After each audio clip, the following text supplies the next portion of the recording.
ಇನ್ನು ಹಳದಿ ಮಾರ್ಗದಲ್ಲಿ ಮೆಟ್ರೋ ಸಂಚಾರ ಆರಂಭವಾಗುತ್ತೆ. ಆವಿ ರಸ್ತೆ ಬೊಮ್ಮಸಂದ್ರ ನಡುವೆ ಮೆಟ್ರೋ ಸಂಚಾರ ಇಂದಿನಿಂದ ಆರಂಭವಾಗುತ್ತೆ. 19 ಕಿಲೋಮೀಟರ್ ದೂರ 16 ನಿಲ್ದಾಣ ಹಾದು ಹೋಗುವಂತ ರೈಲು ಇದು. ಪ್ರತಿ 25 ನಿಮಿಷಕ್ಕೊಂದು ಮೆಟ್ರೋ ರೈಲು ಸಂಚಾರವನ್ನು ಮಾಡುತ್ತೆ. ರಾತ್ರಿ 10:42ಕ್ಕೆ ಕೊನೆಯ ಮೆಟ್ರೋ ರೈಲು ಸಂಚಾರ ಮಾಡುತ್ತೆ. ಹಳದಿ ಮಾರ್ಗದಲ್ಲಿ ಇಂದಿನಿಂದ ಮೆಟ್ರೋ ಆರಂಭವಾಗಿದೆ. ನಿನ್ನೆ ಪ್ರಧಾನಿ ನರೇಂದ್ರ ಮೋದಿ ಈ ಒಂದು ಹಳದಿ ಮಾರ್ಗ ಮೆಟ್ರೋ ರೈಲ್ಗೆ ಸಂಚಾರಕ್ಕೆ ಹಸಿರು ನಿಶಾನೆಯನ್ನು ತೋರಿಸಿದ್ರು. 19 ಕಿಲೋಮೀಟರ್ ದೂರ ಈ ಒಂದು ರೈಲು ಪ್ರಯಾಣ ಮಾಡುತ್ತೆ. ಪ್ರತಿ 25 ನಿಮಿಷಕ್ಕೊಂದು ಮೆಟ್ರೋ ಟ್ರೈನ್ ಸಂಚಾರವನ್ನು ಮಾಡುತ್ತೆ. ರಾತ್ರಿ 10:42ಕ್ಕೆ ಕೊನೆಯ ಮೆಟ್ರೋ ರೈಲು ಸಂಚಾರವನ್ನು ಮಾಡುತ್ತೆ. ಮೆಟ್ರೋ ಸಂಚಾರಕ್ಕೆ ಟಿಕೆಟ್ ಮತ್ತು ಸ್ಕ್ಯಾನರ್ ಕೂಡ ಇದೆ. ಅದನ್ನು ಬಳಕೆ ಮಾಡಿ ನೀವು ಈ ಒಂದು ಮೆಟ್ರೋ ರೈಲಿನಲ್ಲಿ ಸಂಚಾರವನ್ನು ಮಾಡಬಹುದು. ಇಂದಿನಿಂದ ಮೆಟ್ರೋ ಸಂಚಾರ ಆರಂಭವಾಗಿದೆ.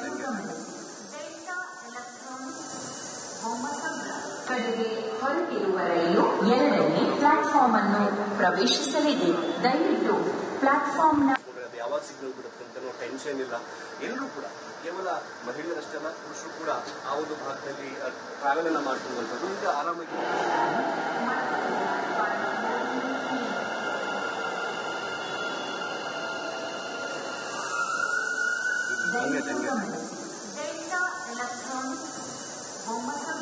ಕಡೆಗೆ ಹೊರಟಿರುವ ರೈಲು 2ನೇ ಪ್ಲಾಟ್ಫಾರ್ಮ್ ಅನ್ನು ಪ್ರವೇಶ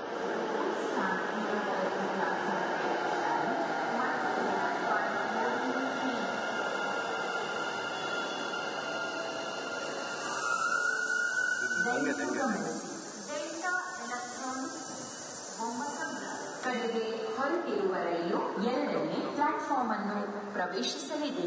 ದಯವಿಟ್ಟು ಪ್ಲಾಟ್ಫಾರ್ಮ್ನ ಅಂಚೆ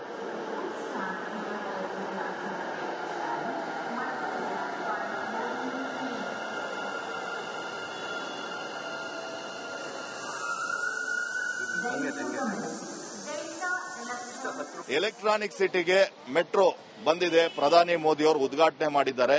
ನೀವು ಮೊದಲು ಪ್ರಯಾಣ ಮಾಡಬೇಕು ಅನ್ಕೊಂಡಿದ್ದೀರಾ, ಏನ್ ಹೇಳ್ತೀರಾ ಸರ್? ನಮಗೆ ಎಲೆಕ್ಟ್ರಾನಿಕ್ ಸಿಟಿಗೆ ದಿವಸ ಓಡಾಡೋದು ಅಂದ್ರೆ ಒಂದು ಉಸಿರು ಕಟ್ಟಿ ಹೋಗುವಂತ ಒಂದು ವಾತಾವರಣ ಇತ್ತು.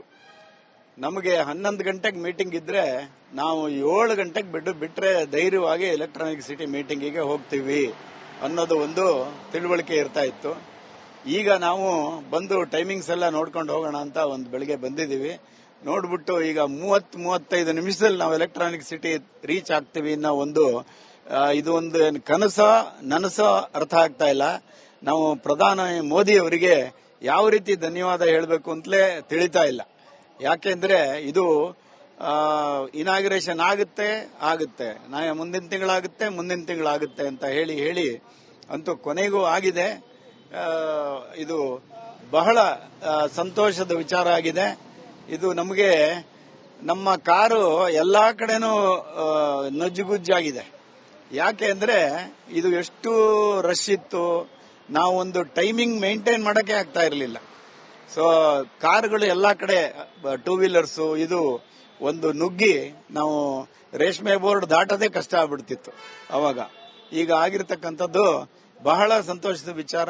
ನಮ್ಮ ಪ್ರಧಾನಿ ನರೇಂದ್ರ ಮೋದಿ ಅವರಿಗೆ ಅವರು ಹೇಳಿರೋ ಪ್ರಕಾರ ಈಗ ದೇಶದಲ್ಲಿ 2ನೇ ಸಿಟಿ ಮೆಟ್ರೋ ಕನೆಕ್ಟಿವಿಟಿ ಇರೋದು. ಈಗ ಸದ್ಯದಲ್ಲೇ 1ನೇ ಸಿಟಿ ಆಗುತ್ತೆ 125 ಕಿಲೋಮೀಟರ್ ಬಂದ ಮೇಲೆ. ಸೊ ಆ ರೀತಿಯಾಗಿ ನಮಗೆ ಕೊಡುಗೆಯನ್ನು ಕೊಡ್ತಿರ್ತಕ್ಕಂಥ ನರೇಂದ್ರ ಮೋದಿ ಅವರಿಗೆ ಬಹಳ ಧನ್ಯವಾದಗಳನ್ನು ಹೇಳಲಿಕ್ಕೆ ಇಷ್ಟಪಡ್ತೀನಿ. ನಾವು ಸಂತೋಷವಾಗಿ ಹೋಗಿ ನಮ್ಮ ಮೀಟಿಂಗ್ಗಳನ್ನೆಲ್ಲ ಮಾಡ್ಕೊಂಡು ಬರ್ಬೋದು. ಇಲ್ಲದೆ ಹೋದ್ರೆ ಟೆನ್ಷನ್ ಆಗ್ತಾ ಇತ್ತು. Thank you sir. ಇದು ಪ್ರಯಾಣಿಕರು ಹರ್ಷವನ್ನ ವ್ಯಕ್ತಪಡಿಸ್ತಾ ಇರುವಂತದ್ದು. ಅವರು ಹೇಳ್ತಾ ಇದ್ರು ಎಲೆಕ್ಟ್ರಾನಿಕ್ ಸಿಟಿ ಭಾಗಕ್ಕೆ ಹೋಗುವಂತದ್ದು ಸಾಕಷ್ಟು ಸವಾಲಾಗಿತ್ತು, ಸಾಕಷ್ಟು ಟ್ರಾಫಿಕ್ ಜಾಮ್ ಇರ್ತಾ ಇತ್ತು. ಆದ್ರೆ ಇವತ್ತು ಹೊಸ ನಿರೀಕ್ಷೆ ಶುರುವಾಗಿದೆ ಈ ಭಾಗದ ಜನರಿಗೆ. ಮುಖ್ಯವಾಗಿ ಜನರಿಂದ ಯಾವ ರೀತಿಯ ಪ್ರತಿಕ್ರಿಯೆ ವ್ಯಕ್ತವಾಗುತ್ತೆ ಅನ್ನುವಂಥದ್ದನ್ನ ಕೂಡ ಸದ್ಯ ಕಾದ್ ನೋಡಬೇಕಾಗಿರುವಂತದ್ದು. ಕ್ಯಾಮರಾ ಪರ್ಸನ್ ಲೋಹಿತ್ ಜೊತೆ ಧ್ರುವರಾಜ್, ರಿಪಬ್ಲಿಕ್ ಕನ್ನಡ. ಇನ್ನು ಹಳದಿ ಮಾರ್ಗದಲ್ಲಿ ಮೆಟ್ರೋ ಸಂಚಾರ ಆರಂಭವಾಗುತ್ತೆ. ಆವಿ ರಸ್ತೆ ಬೊಮ್ಮಸಂದ್ರ ನಡುವೆ ಮೆಟ್ರೋ ಸಂಚಾರ ಇಂದಿನಿಂದ ಆರಂಭವಾಗುತ್ತೆ. 19 ಕಿಲೋಮೀಟರ್ ದೂರ 16 ನಿಲ್ದಾಣ ಹಾದು ಹೋಗುವಂತ ರೈಲು ಇದು. ಪ್ರತಿ 25 ನಿಮಿಷಕ್ಕೊಂದು ಮೆಟ್ರೋ ರೈಲು ಸಂಚಾರವನ್ನು ಮಾಡುತ್ತೆ. ರಾತ್ರಿ 10:42ಕ್ಕೆ ಕೊನೆಯ ಮೆಟ್ರೋ ರೈಲು ಸಂಚಾರ ಮಾಡುತ್ತೆ. ಹಳದಿ ಮಾರ್ಗದಲ್ಲಿ ಇಂದಿನಿಂದ ಮೆಟ್ರೋ ಆರಂಭವಾಗಿದೆ. ನಿನ್ನೆ ಪ್ರಧಾನಿ ನರೇಂದ್ರ ಮೋದಿ ಈ ಒಂದು ಹಳದಿ ಮಾರ್ಗ ಮೆಟ್ರೋ ರೈಲ್ಗೆ ಸಂಚಾರಕ್ಕೆ ಹಸಿರು ನಿಶಾನೆಯನ್ನು ತೋರಿಸಿದ್ರು. 19 ಕಿಲೋಮೀಟರ್ ದೂರ ಈ ಒಂದು ರೈಲು ಪ್ರಯಾಣ ಮಾಡುತ್ತೆ. ಪ್ರತಿ 25 ನಿಮಿಷಕ್ಕೊಂದು ಮೆಟ್ರೋ ಟ್ರೈನ್ ಸಂಚಾರವನ್ನು ಮಾಡುತ್ತೆ. ರಾತ್ರಿ 10:42ಕ್ಕೆ ಕೊನೆಯ ಮೆಟ್ರೋ ರೈಲು ಸಂಚಾರವನ್ನು ಮಾಡುತ್ತೆ. ಮೆಟ್ರೋ ಸಂಚಾರಕ್ಕೆ ಟಿಕೆಟ್ ಮತ್ತು ಸ್ಕ್ಯಾನರ್ ಕೂಡ ಇದೆ. ಅದನ್ನ ಬಳಕೆ ಮಾಡಿ ನೀವು ಈ ಒಂದು ಮೆಟ್ರೋ ರೈಲಿನಲ್ಲಿ ಸಂಚಾರವನ್ನು ಮಾಡಬಹುದು. ಇಂದಿನಿಂದ ಮೆಟ್ರೋ ಸಂಚಾರ ಆರಂಭವಾಗಿದೆ. ಕಡೆಗೆ ಹೊರಟಿರುವ ರೈಲು 2ನೇ ಪ್ಲಾಟ್ಫಾರ್ಮ್ ಅನ್ನು ಪ್ರವೇಶಿಸಲಿದೆ. ದಯವಿಟ್ಟು ಪ್ಲಾಟ್ಫಾರ್ಮ್ನ ಯಾವಾಗ ಸಿಗ್ನಲ್ ಬಿಡುತ್ತೆ ಅಂತ ಟೆನ್ಷನ್ ಇಲ್ಲ. ಎಲ್ಲರೂ ಕೂಡ ಕೇವಲ ಮಹಿಳೆಯರಷ್ಟಲ್ಲ, ಪುರುಷರು ಕೂಡ ಆ ಒಂದು ಭಾಗದಲ್ಲಿ ಟ್ರಾವೆಲ್ ಅನ್ನ ಮಾಡ್ತಿರುವಂತದ್ದು ಈಗ ಆರಾಮಾಗಿ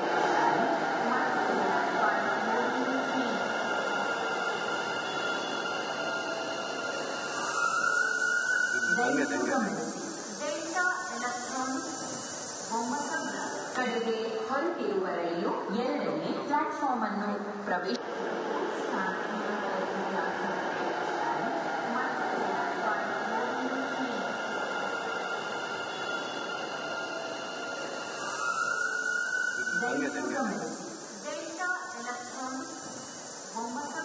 ಕಡೆಗೆ ಹೊರಟಿರುವ ರೈಲು 2ನೇ ಪ್ಲಾಟ್ಫಾರ್ಮ್ ಅನ್ನು ಪ್ರವೇಶಿಸಲಿದೆ.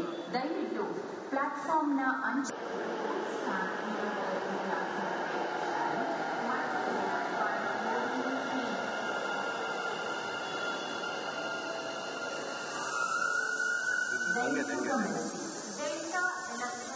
ಎಲೆಕ್ಟ್ರಾನಿಕ್ ಸಿಟಿಗೆ ಮೆಟ್ರೋ ಬಂದಿದೆ. ಪ್ರಧಾನಿ ಮೋದಿ ಅವರು ಉದ್ಘಾಟನೆ ಮಾಡಿದ್ದಾರೆ. ನೀವು ಮೊದಲ ಪ್ರಯಾಣ ಮಾಡಬೇಕು ಅನ್ಕೊಂಡಿದ್ದೀರಾ, ಏನ್ ಹೇಳ್ತೀರಾ ಸರ್? ನಮಗೆ ಎಲೆಕ್ಟ್ರಾನಿಕ್ ಸಿಟಿಗೆ ದಿವಸ ಓಡಾಡೋದು ಅಂದ್ರೆ ಒಂದು ಉಸಿರು ಕಟ್ಟಿ ಹೋಗುವಂತ ಒಂದು ವಾತಾವರಣ ಇತ್ತು. ನಮಗೆ 11 ಗಂಟೆಗೆ ಮೀಟಿಂಗ್ ಇದ್ರೆ ನಾವು 7 ಗಂಟೆಗೆ ಬಿಟ್ರೆ ಧೈರ್ಯವಾಗಿ ಎಲೆಕ್ಟ್ರಾನಿಕ್ ಸಿಟಿ ಮೀಟಿಂಗಿಗೆ ಹೋಗ್ತೀವಿ ಅನ್ನೋದು ಒಂದು ತಿಳುವಳಿಕೆ ಇರ್ತಾ ಇತ್ತು. ಈಗ ನಾವು ಬಂದು ಟೈಮಿಂಗ್ಸ್ ಎಲ್ಲ ನೋಡ್ಕೊಂಡು ಹೋಗೋಣ ಅಂತ ಒಂದು ಬೆಳಿಗ್ಗೆ ಬಂದಿದ್ದೀವಿ. ನೋಡ್ಬಿಟ್ಟು ಈಗ 30-35 ನಿಮಿಷದಲ್ಲಿ ನಾವು ಎಲೆಕ್ಟ್ರಾನಿಕ್ ಸಿಟಿ ರೀಚ್ ಆಗ್ತೀವಿ ಅನ್ನೋ ಒಂದು ಇದು ಒಂದು ಕನಸೋ ನನಸೋ ಅರ್ಥ ಆಗ್ತಾ ಇಲ್ಲ.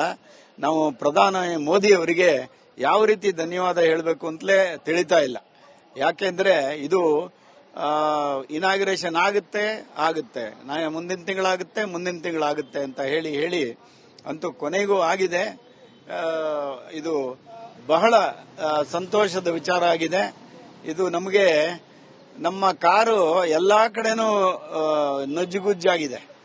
ಯಾಕೆ ಅಂದ್ರೆ ಇದು ಎಷ್ಟು ರಶ್ ಇತ್ತು, ನಾವು ಒಂದು ಟೈಮಿಂಗ್ ಮೇಂಟೈನ್ ಮಾಡಕ್ಕೆ ಆಗ್ತಾ ಇರಲಿಲ್ಲ. ಸೊ ಕಾರುಗಳು ಎಲ್ಲಾ ಕಡೆ ಟೂ ವೀಲರ್ಸ್ ಇದು ಒಂದು ನುಗ್ಗಿ ನಾವು ರೇಷ್ಮೆ ಬೋರ್ಡ್ ದಾಟದೇ ಕಷ್ಟ ಆಗ್ಬಿಡ್ತಿತ್ತು ಅವಾಗ. ಈಗ ಆಗಿರ್ತಕ್ಕಂಥದ್ದು ಬಹಳ ಸಂತೋಷದ ವಿಚಾರ. ನಮ್ಮ ಪ್ರಧಾನಿ ನರೇಂದ್ರ ಮೋದಿ ಅವರಿಗೆ ಅವರು ಹೇಳಿರೋ ಪ್ರಕಾರ ಈಗ ದೇಶದಲ್ಲಿ 2ನೇ ಸಿಟಿ ಮೆಟ್ರೋ ಕನೆಕ್ಟಿವಿಟಿ ಇರೋದು. ಈಗ ಸದ್ಯದಲ್ಲೇ 1ನೇ ಸಿಟಿ ಆಗುತ್ತೆ 125 ಕಿಲೋಮೀಟರ್ ಬಂದ ಮೇಲೆ. ಸೊ ಆ ರೀತಿಯಾಗಿ ನಮಗೆ ಕೊಡುಗೆಯನ್ನು ಕೊಡ್ತಿರ್ತಕ್ಕಂಥ ನರೇಂದ್ರ ಮೋದಿ ಅವರಿಗೆ